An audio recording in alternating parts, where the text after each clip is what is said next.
today I have with me another interesting running shoe for your viewing pleasure. And I got with me today the Nike Invincible Run Flyknit 3.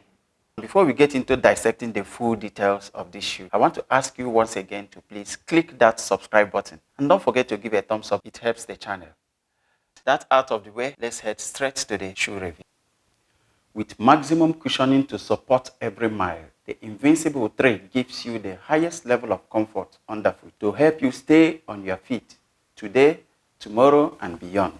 That's how Nike described this on their website. I didn't run in the previous version, but from Nike website, I gathered that the changes to this version are that 1, they added more foam, that is more stack for better cushion, and 2, they also increased the width of the midsole for more stability.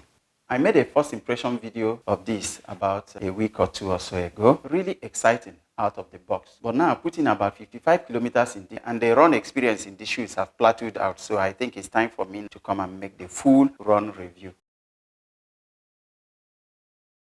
Generally, the material of this upper is based on a Flyknit material with rows and rows of fly wire. Nike said it's for zone support, and the upper is truly supportive, especially over the midfoot and forefoot. It does look and feel very, very durable. Even out of the box, everything looks quite premium and solid. The upper is not the softest material, but it's comfortable enough around the foot. I must warn that out of the box, it does feel stiff. In fact, I was taken aback when I wore it for the first time. But by the time I finished my first run, it has really softened out now. It had begun to feel good, and now it really does feel very good. Minimal padding along the collar and the heel counter to give just basic comfort are in this region.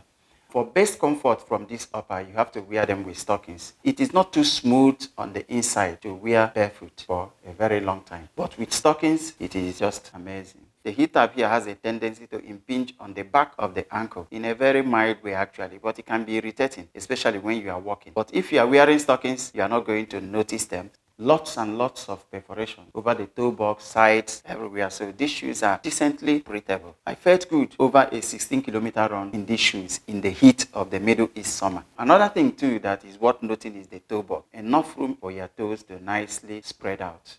On lockdown, the midfoot lockdown is great with the regular lacing system. But the heel lockdown is poor without the runner's loop, thanks to minimal padding in the heel counter. This is most pronounced when this shoe is fresh out of the box because the sole is also stiffest at that time. However, once you engage the runner's loop, the lockdown becomes pretty decent, and as you add miles to these shoes, they continue to improve as the sole also continues to relax. Now the lockdown of my shoes are very good. The tongue is thick and nicely padded for comfort. It is not gusseted but hangs free in here. However, it has this opening here where the laces pass through it, and they help to keep it in place. Of course, throughout the run, I did not notice any significant slippage. It's got a regular pull tab at the back here to help you slide your foot in.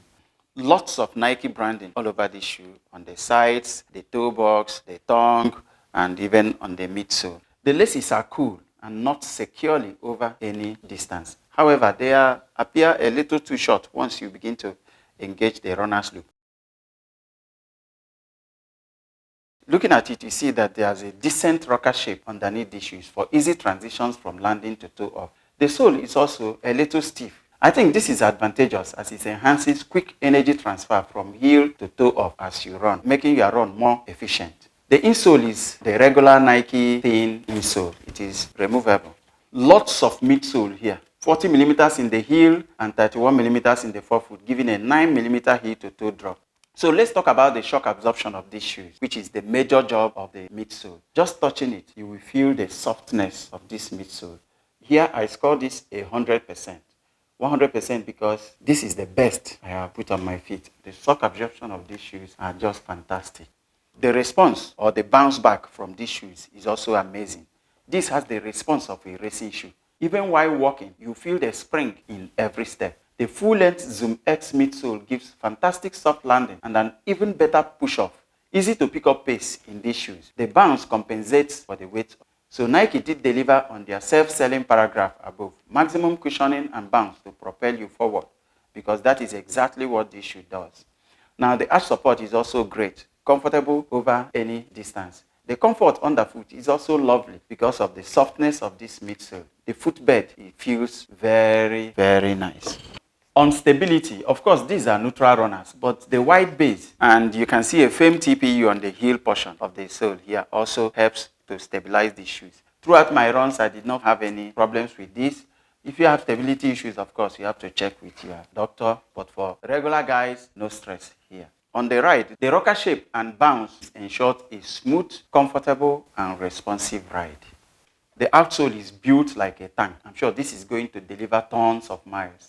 Nice traction on the pavement also. On the sizing, of course, these fit true to size. I got my usual size in this and they fit perfectly. On the scale, these weigh 335 grams in this size, US 11 or EU 45. Definitely heavy, but the bounce more than compensates for the weight of these shoes, making them feel light on the feet. If you are looking at this shoe, of course, it's easy to see that they just look fantastic. The look of these shoes are just amazing. And on feet, they also look great. These are retailing for $180 in the US. But here in KSA, it's selling for 1,115 Saudi Riyal on all platforms. And that's approximately 297 USD. You can see that the price difference is unbelievable. $180 in the US, $297 in Saudi Arabia. In summary, this is a max cushioned, comfortable, very responsive, durable, and good-looking daily trainer.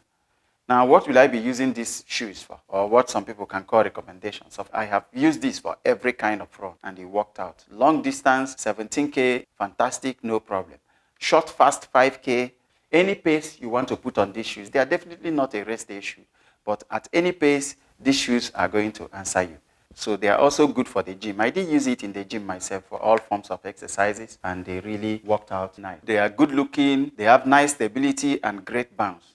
And then if you also look at these shoes, they look fantastic and they are comfortable for all day wear. So they also make a great casual for these shoes. Value for money. Well, these shoes are quite expensive, no doubt, especially here in KSA. But if you can afford it, this is a shoe that any serious long runner should have in his collection. It also looks like it's going to be around after many miles. So guys, these are my thoughts on the Nike Invincible Run Flyknit 3. I hope we have been able to clarify one or two things. And once again, I urge you, before you leave, please click that subscribe button. Give a thumbs up to the video. It helps us out. And until the next one, it's goodbye.